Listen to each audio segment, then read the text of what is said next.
ओम श्री गणेशाय नमः। ओम ऐं ह्रीं श्रीं महालक्ष्म्यै नमः। श्रीलक्ष्मी लहरी श्रीगणेशाय नमः। समुन्मीलन्नीलाम्बुजनिकरनीराजितरुचाम् अपङ्गानां भङ्गैरमृतलहरी श्रेणिमसृणैः ह्रियाहीनं दीनं भृशमुदरलीनं करुणया हरिश्यामा सा मामवतु जडसामाजिकमपि समुन्मीलत्वन्तः करुणकरुणोद्गारचतुरः करिप्राणत्राणप्रणयनिदृगन्तस्तवमयी यमासाद्योन्माद्यद्विपनियुतगण्डस्थलगलन् मदक्लिन्नद्वारो भवति सुखसारो नरपतिः उरस्यस्य भ्रस्यत्कबरभरनिर्यत्सुमनसः पतन्ति स्वर्बालाः स्मरसरपराधीनमनसः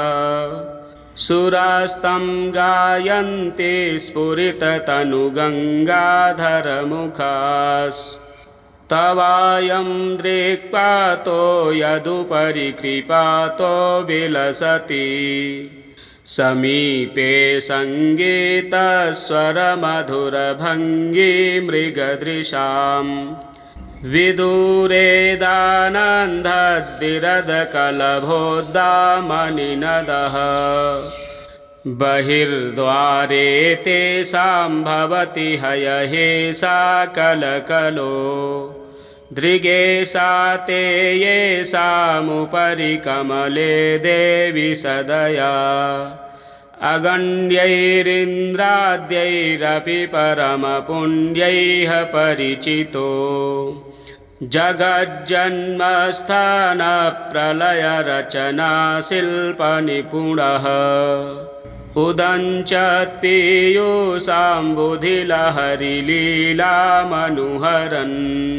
न पाङ्गस्ते मन्दं मम खलु सवृन्दं दलयतु न मन्मौलिश्रेणी त्रिपुरपरिपन्थी प्रतिलसत् कपर्दावृत्तिस्फुरितपणिफुत्कारचकितः लसत्फुल्लाम्भोजमृदिमहरणः कोऽपि चरणश्चिरं चेतश्चारी मम भवतु वारी सदुहितुः प्रवालानां दीक्षा गुरुरपि चलाक्षारुणरुचां नियन्त्री बन्धुकद्युतिनिकरबन्धुकृतिपटुः नृणामन्तर्ध्वान्तं निबिडमपहर्तुं तव किल प्रभातश्रीरेषा चरणरुचिवेशा विजयते प्रभातप्रोन्मीलत्कमलवनसञ्चारसमये शिखाः किञ्जल्कानां विदधति रुजं यत्र मृदुलाः तदेतन्मातस्ते चरणमरुणश्लाघ्यकरुणम् कठोरामद्वाणी कथमियमिदानीं प्रविशतु स्नितज्योत्स्नामज्जद्विजमणिमयूखामृतझरैर्निषिञ्चन्ति विश्वं तव विमलमूर्तिं स्मरति यः अमन्दं स्यन्दन्ते वदनकमलादत्यकृतिनो विविक्तौ वैकल्पाः सततमविकल्पा नवगिरः सरौ मायाबीजौ हिमकरकलाक्रान्तिशिरसौ विधायोर्ध्वं बिन्दुं स्फुरितमिति बीजं जलधिजे जपेद्यः स्वच्छन्दं स हि पुनरमन्दं गजघटाम् अदभ्राम्यद्भृङ्गैर्मुखरयति वेस्मानि विदुषाम् स्मरो नामं नामं त्रिजगदभिरामं तव पदम् प्रपेदे सिद्धिं यां कथमिव नरस्तां कथयतु यया पातं पातं पदकमलयोः पर्वतचरो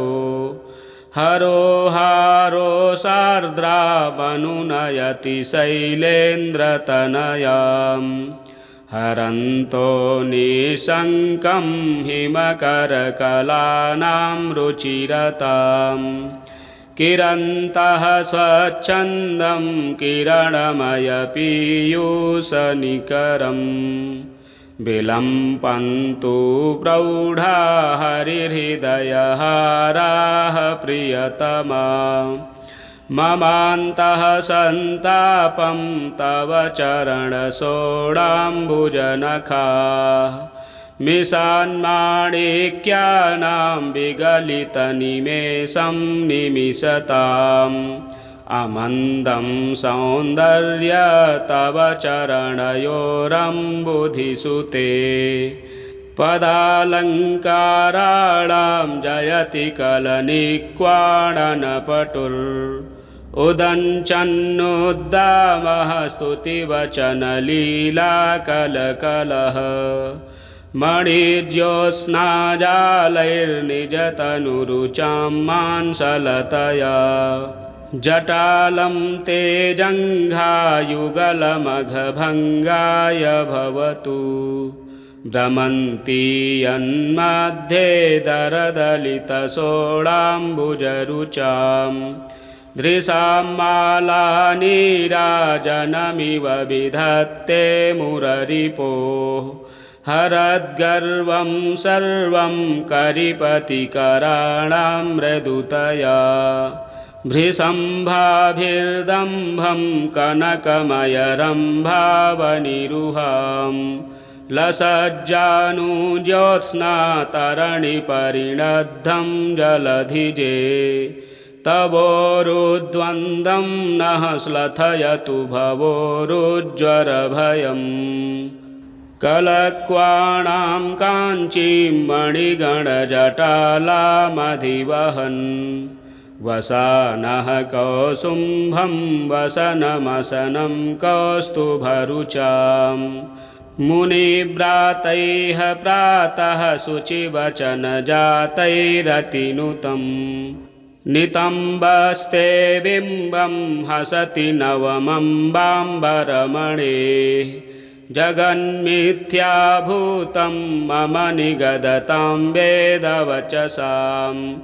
अभिप्रायो नाद्यावधि हृदयमध्याविशदयम् इदानीं विश्वेषां जनकमुदरं ते विमृशतो विसन्देहं चेतो जनिगरुडकेतोः प्रियतमे अनल्पैर्वादीन्द्रैरगणितमहायोक्तिनिवहैर्निरस्ताविस्तारं क्वचिदकलयन्ति तनुमपि असत्ख्यातिव्याख्याधिकचतुरिमाख्यातमहिमा वलग्ने लग्नेयं सुगतमतसिद्धान्तसरणिः निदानं शृङ्गारप्रकरमकरन्दस्य कमले महानेवालम्बो हरिनयनरोलम्बवरयो निधानं शोभानं निधनमनुतापस्य जगतो जवेनाभीतिं मे दिशतु तव नाभिसरसिजम् गभीरामुद्वेलां प्रथमरसकल्लोलमिलितां विगाढुं तेनाभिविमलसरसीं गौर्ममनाक् पदं यावन्नस्यत्ययः मिनिमग्रैव सहसा न हि क्षेमं सूते गुरुमहिमभूतेष्वविनयः कुचौ ते दुग्धाम्भो निधिकुलशिखामण्डनमणे हरे ते सौभाग्यं यदि सुरगिरेश्चित्रमिह किं त्रिलोकीलावण्याहरणनवलीलानिपुणयोर्ययोर्दत्ते भूयः करमखिलनाथो मधुरिपुः हरक्रोधत्रस्यन्मदननवदुर्गद्वयतुलां दधत्कोकद्वन्द्वद्युतिदमनदीक्षाधिगुरुतां तवैतद्वक्षोजद्वितयमरविन्दाक्षमहिले मम स्वान्तध्वान्तं किमपि च नितान्तं गमयतु अनेकब्रह्माण्डस्थितिनियमलीलाविलसिते दयापीयूषाम्भो निधिसहजसंवासभवने विधोश्चित्ताया मे हृदयकमले ते तु कमले मनाङ्गमन्निस्तारस्मृतिरपि च कोणे निवसतु मृणालीनां लीलाः सहजलवणीम्नां लघयतां चतुर्णां सौभाग्यं तव जननि दोष्णां वदतु कः लुठन्ति स्वच्छन्दं मरकतशिलामांसलरुचः श्रुतीनां स्पर्धां ये दधत इव कण्ठे मधुरिपोः अलभ्यं सौरभ्यं कविकुलनमस्या रुचिरता तथापि त्वद्धस्ते निवसदरविन्दं विकसितं कलापे काव्यानां प्रकृतिकमनीयस्तुतिविधौ गुणोत्कर्षाधानं प्रथितमुपमानं समजनी अनल्पं जल्पन्तु प्रतिहतधियः पल्लवतुलां रसज्ञामज्ञानां क इव कमले मन्थरयतु त्रपन्तु श्रीभिक्षावितरणवशीभूतजगतां कराणां सौभाग्यं तव तुलयुतुं तुङ्गरसना समाहारः श्रीणां विरचितविहारो हरिदृशां परिहारो भक्तप्रभवभवसन्तापसरणे प्रहारः सर्वासामपि च विपदां विष्णुदयिते ममोद्धारोपायं तव सपदिहारो विमृशतु अलङ्कुर्वाणानां मणिगणगृहीणां लवणिमा यदीयाभिर्भाभिर्भजति महिमानं लघुरपि सुपर्वश्रेणीनां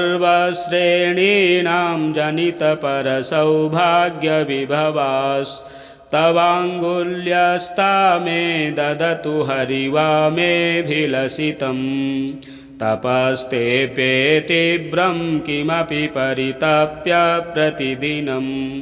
तव ग्रीवालक्ष्मीलवपरिचयादाप्तविभवम् हरिः कम्बुं चम्बूत्यथ वहति बाणौ किमधिकम् वदामस्तत्रायं प्रणयवसतोऽस्यै स्पृहयति अभूदप्रत्यूहः सकलहरिदुल्लासनविधिर्विलीनो लोकानां सहि नयनतापोऽपि कमले तवास्मिन् पीयूषं किरति वदने रम्यवदने कुतो हेतोश्चेतो विधुरयमुदेति स्म जलधे मुखाम्भोजे मन्दस्मितमधुरकान्त्या विकसतां द्विजानां ते हीरावलिविहितनीराजनरुचाम् इयं ज्योत्स्ना कापि स्रवदमृतसन्दोहसरसा ममोद्यद्दारिद्र्यज्वरतरुणतापं तिरयतु कुलैः कस्तूरीणां हृशमनिशमास्यास्यमपि च प्रभातप्रोन्मीलन्नलिननिवहैरश्रुतचरम् वहन्तः सौरभ्यं मृदुगतिविलासा मम शिवम् तव श्वासानासापुटविहितवासा विदधतां कपोले ते दोलायितललितलोलालकवृते विमुक्ताधम्मिल्लादभिलसति मुक्तावलिरियम् स्वकीयानां बन्दीकृतमसहमानैरिव बलान् निबध्योर्ध्वं कृष्टातिमिरनिकुरम्बैरविधुकला प्रसादो यस्यायं नमदमितगीवार्णमुकुट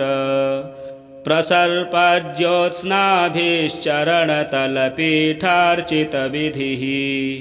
दृगम्भोजं तत्ते गतिहसितमत्ते भगमने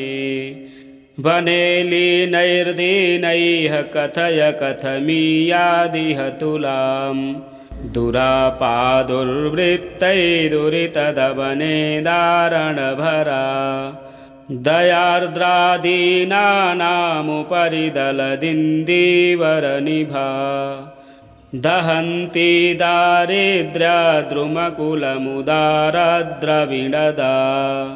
त्वदीया दृष्टिर्मे जननि दुरदृष्टं दलयतु तव श्रोत्रे फुल्लोत्पलसकलसौभाग्यजयनी सदैव श्रीनारायणगुणगणौघप्रणयनी रवैर्दीनां लीनामनिशमवधानातिशयनी ममाप्येतां वाचं जलधितनये गोचरयतां प्रभाजालैः प्रभाति कदिनकराभापनयनं तवेदं खेदं मे विघटयतु ताटङ्कयुगलम् महिम्ना यस्यायं प्रलयसमयेऽपि क्रतुभुजां जगत्पायं पायं स्वपिति निरपायं तव पतिः निवासो मुक्तानां निविडतरनीलाम्बुदनिभस्तवायं धम्मिल्लो विमलयतु मल्लोचनयुगम् वृषं यस्मिन् कालागरुबहुलसौरभ्यनिवहैः पतन्ति श्रीभिक्षार्थिन इव मदान्धा मधुलीयः विलग्नौ ते पार्श्वद्वयपरिसरे मत्तकरिणौ करोन्नीतैरञ्चन्मणिकलशमुग्धास्य गलितैः निषिञ्चन्तौ मुक्तामणिगणजयैस्त्वां जलकणैर्नमस्यामो दामोदर गृहिणी दारिद्र्यदलिताः अये मातर्लक्ष्मी त्वदरुणपदाम्भोजनिकटे लुठन्तं बालं मामविरलगलद्बाष्पजटिलम् सुधासेकस्निग्धैरतिमसृणमुग्धैः करतलैः स्पृशन्ति मारोदीरिति वद समाश्वास्यसि कदा रमे पद्मे लक्ष्मी प्रणतजनकल्पद्रुमलते सुधाम्भोधेह पुत्री त्रिदशनिकरोपास्तचरणे परे नित्यं मातर्गुणमपि परब्रह्ममहिले जगन्नाथस्याकर्णय मृदुलवर्णावलिमिमाम् जगन्नाथस्याकर्णय मृदुलवर्णावलिमिमाम् समुन्मीलन्नीलाम्बुजनिकरनीराजितरुचाम् अपङ्गानां भङ्गैरमृतलहरीश्रेणिमसृणैः ह्रियाहीनं दीनं भृशमुदरलीनं करुणया हरिश्यामा सा मामवतु जडसामाजिकमपि समुन्मीलत्वन्तः करुणकरुणोद्गारचतुरः करिप्राणत्राणप्रणयनिदृगन्तस्तव मयि यमासाद्योन्माद्यद्विपनियुतगण्डस्थलगलन् मदक्लिन्नद्वारो भवति सुखसारो नरपतिः उरस्यस्य भ्रस्यत्कबरभरनिर्यत्सु मनसः पतन्ति स्वर्बालाः स्मरसरपराधीनमनसः सुरास्तं गायन्ति स्फुरिततनुगङ्गाधरमुखास्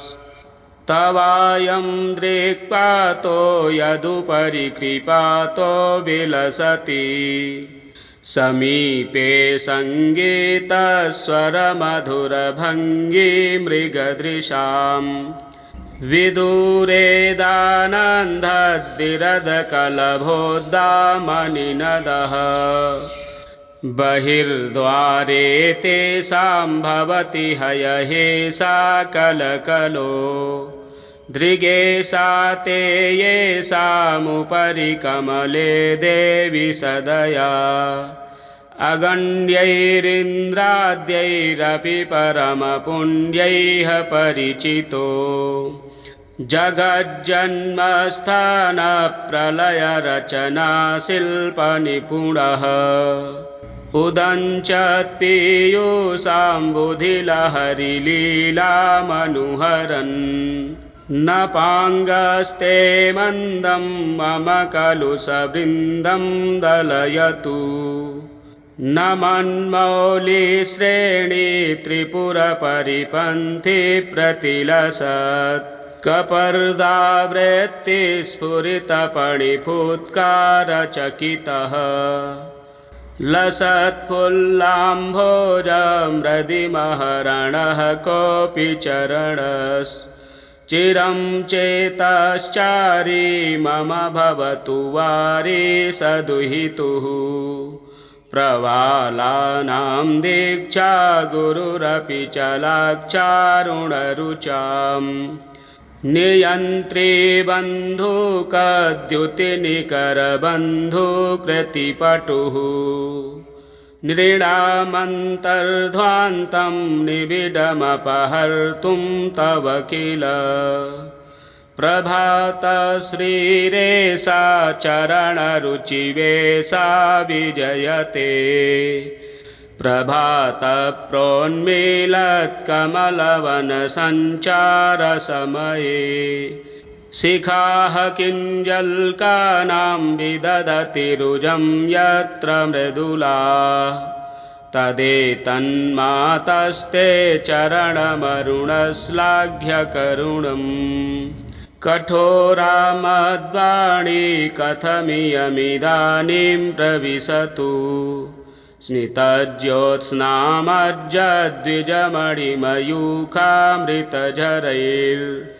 स्नितज्योत्स्नामज्जद्विजमणिमयूखामृतझरैर्निषिञ्चन्ति विश्वं तव विमलमूर्तिं स्मरति यः अमन्दं स्यन्दन्ते वदनकमलादत्यकृतिनो विविक्तौ वैकल्पाः सततमविकल्पा नवगिरः सरौ मायाबीजौ हिमकरकलाक्रान्तिशिरसौ विधायोर्ध्वं बिन्दुं स्फुरितमिति बीजं जलधिजे जपेद्यः स्वच्छन्दं स हि पुनरमन्दं गजघटाम् अदभ्राम्यद्भृङ्गैर्मुखरयति वेश्मानि विदुषाम् स्मरो नामं नामं त्रिजगदभिरामं तव पदम् प्रपेदे सिद्धिं यां कथमिव नरस्तां कथयतु यया पातं पातं पदकमलयोः पर्वतचरो हरोहारो सार्द्रामनुनयति शैलेन्द्रतनयां हरन्तो निशङ्कं हिमकरकलानां रुचिरतां किरन्तः स्वच्छन्दं किरणमयपीयूषनिकरम् विलम्पन्तु प्रौढा हरिहृदयहाराः प्रियतमा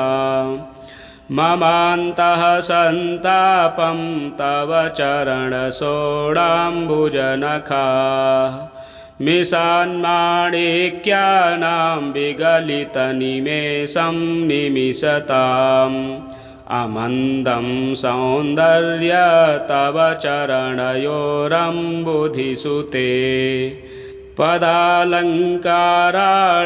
जयति कलनिक्वाणनपटुर् उदञ्चन्नुद्दामः स्तुतिवचनलीलाकलकलः मणिज्योत्स्नाजालैर्निजतनुरुचां मांसलतया जटालं ते जङ्घायुगलमघभङ्गाय भवतु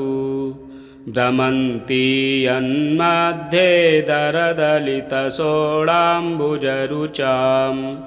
दृशां मालानीराजनमिव विधत्ते मुररिपोः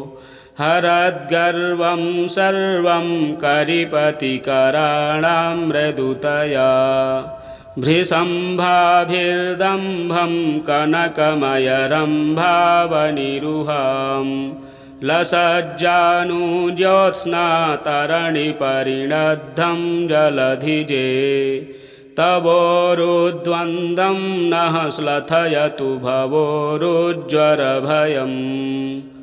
कलक्वाणां काञ्चीं मणिगणजटालामधिवहन् वसानः कौसुम्भं वसनमसनं कौस्तुभरुचां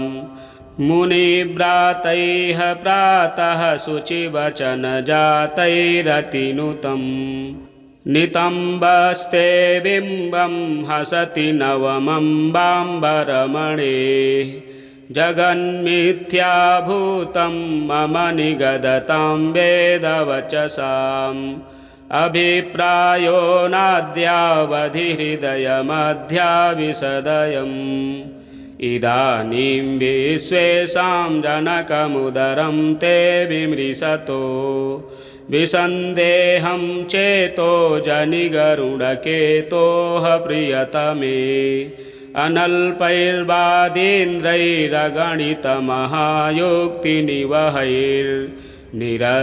अनल्पैर्वादीन्द्रैरगणितमहायोक्तिनिवहैर्निरस्ताविस्तारं क्वचिदकलयन्ति तनुमपि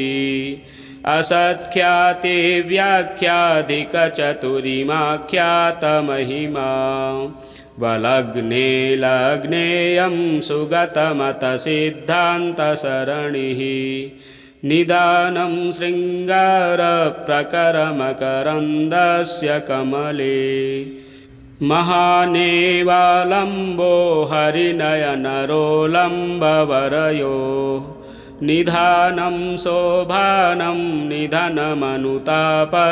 जगतो जवेनाभीतिं मे दिशतु तव नाभिसरसिजम् गभीरामुद्वेलां प्रथमरसकल्लोलमिलितां विगाढुं तेनाभिविमलसरसीं गौर्ममनाक् पदं यावन्नस्यत्ययः मिनिमग्रैव सहसा न हि क्षेमं सूते गुरुमहिमभूतेष्वविनयः कुचौ ते दुग्धाम्भो निधिकुलशिखामण्डनमणे हरे ते सौभाग्यं यदि सुरगिरेश्चित्रमिह किं त्रिलोकीलावण्याहरणनवलीलानिपुणयोर्ययोर्दत्ते भूयः करमखिलनाथो मधुरिपुः हरक्रोधत्रस्यन्मदननवदुर्गद्वयतुलां दधत्कोकद्वन्द्वद्युतिदमनदीक्षाधिगुरुतां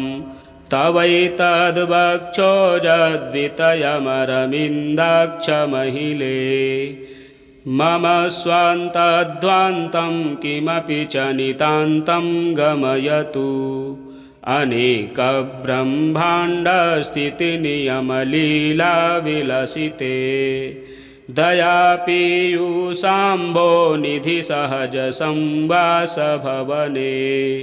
विधोश्चित्ताया मे हृदयकमले ते तु कमले मनाङ्गमन्निस्तारस्मृतिरपि च कोणे निवसतु मृणालीनां लीलाः सहजलवणीम्नां लघयतां चतुर्णां सौभाग्यं तव जननि दोष्णां वदतु कः लुठन्ति स्वच्छन्दं मरकतशिलामांसलरुचः श्रुतीनां स्पर्धां ये दधत इव कण्ठे मधुरिपोः अलभ्यं सौरभ्यं कविकुलनमस्या रुचिरता तथापि त्वद्धस्ते निवसदरविन्दं विकसितं कलापे काव्यानां प्रकृतिकमनीयस्तुतिविधौ गुणोत्कर्षाधानं प्रथितमुपमानं समजनी अनल्पं जल्पन्तु प्रतिहतधियः पल्लवतुलां रसज्ञामज्ञानां क इव कमले मन्थरयतु त्रपन्तु श्रीभिक्षावितरणवशीभूतजगतां कराणां सौभाग्यं तव तुलयुतुं तुङ्गरसना समाहारः श्रीणां विरचितविहारो हरिदृशां परिहारो भक्तप्रभव भवसन्तापसरणे प्रहारः सर्वासामपि च विपदां विष्णुदयिते ममोद्धारोपायं तव सपदिहारो विमृशतु अलङ्कुर्वाणानां मणिगणगृहीणां लवणिमा यदीयाभिर्भाभिर्भजति महिमानं लघुरपि सुपर्वश्रेणीनां जनितपरसौभाग्यविभवास्तवाङ्गुल्यस्ता मे ददतु हरिवामेऽभिलषितं तपस्तेऽप्ये तीव्रं किमपि परितप्य प्रतिदिनं तव ग्रीवालक्ष्मीलवपरिचयादाप्तविभवम्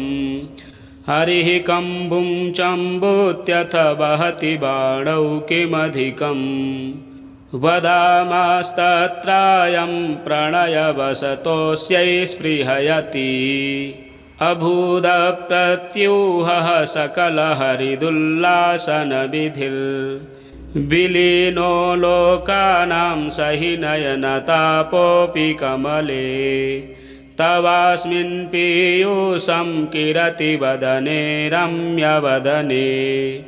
कुतो हेतोश्चेतो विधुरयमुदेति स्म जलधे मुखाम्भोजे मन्दस्मितमधुरकान्त्या विकसतां द्विजानां ते हीरावलिविहितनीराजनरुचाम् इयं ज्योत्स्ना कापि स्रवदमृतसन्दोहसरसा ममोद्यद्दारिद्र्यज्वरतरुणतापं तिरयतु कुलैः कस्तूरीणां वृषमनिशमास्यास्यमपि च प्रभातप्रोन्मीलन्नलिननिवहैरश्रुतचरम् वहन्तः सौरभ्यं मृदुगतिविलासा मम शिवं तव श्वासानासा पुटविहितवासा विदधताम् कपोले ते दोलायितललितलोलालकवृते विमुक्ताधम्मिल्लादभिलसति मुक्तावलिरियं स्वकीयानां वन्दीकृतमसहमानैरिव बलान् निबध्योर्ध्वं कृष्टातिमिरनिकुरम्बैरविधुकला प्रसादो यस्यायं नमदमितगीवार्णमुकुट प्रसर्पज्योत्स्नाभिश्चरणतलपीठार्चितविधिः दृगम्भोजं तत्ते गतिहसितमत्ते भगमने वने लीनैर्दीनैः कथय कथमीयादिह तुलाम् दुरापादुर्वृत्तैर्दुरितदवने दारणभरा दयार्द्रादीनानामुपरि दलदिन्दीवरनिभा दहन्ती दारिद्र्यद्रुमकुलमुदारद्रविणदा त्वदीया दृष्टिर्मे जननि दुरदृष्टं दलयतु तव श्रोत्रे फुल्लोत्पलसकलसौभाग्यजयनी सदैव श्रीनारायणगुणगणौघप्रणयनी रवैर्दीनां लीनामनिसमवधानातिशयनी ममाप्येतां वाचं जलधितनये गोचरयताम् प्रभाजालैः प्रभाति कदिनकराभापनयनं तवेदं खेदं मे विघटयतु ताटङ्कयुगलं महिम्नायस्यायं प्रलयसमयेऽपि क्रतुभुजां जगत्पायं पायं स्वपिति निरपायं तव पतिः निवासो मुक्तानां निबिडतरनीलाम्बुदनिभस्तवायं धम्मिल्लो विमलयतु मल्लोचनयुगं वृषं यस्मिन् कालागरुबहुलसौरभ्यनिवहैः पतन्ति श्रीभिक्षार्थिन इव मदान्धा मधुलियः विलग्नौ ते पार्श्वद्वयपरिसरे मत्तकरिणौ करोन्नीतैरञ्चन्मणिकलशमुग्धास्य गलितैः निषिञ्चन्तौ मुक्तामणिगणजयैस्त्वां जलकणैर्नमस्यामो दामोदर गृहिणी दारिद्र्यदलिताः अये मातर्लक्ष्मी त्वदरुणपदाम्भोजनिकटे लुठन्तं बालं मामविरलगलद्बाष्पजटिलं सुधासेकस्निग्धैरतिमसृणमुग्धैः करतलैः स्पृशन्ति मारोदीरिति वदसमाश्वास्यसि कदा रमे पद्मे लक्ष्मी प्रणतजनकल्पद्रुमलते सुधाम्भोधेह पुत्री त्रिदशनिकरोपास्तचरणे परे नित्यं मातर्गुणमपि परब्रह्ममहिले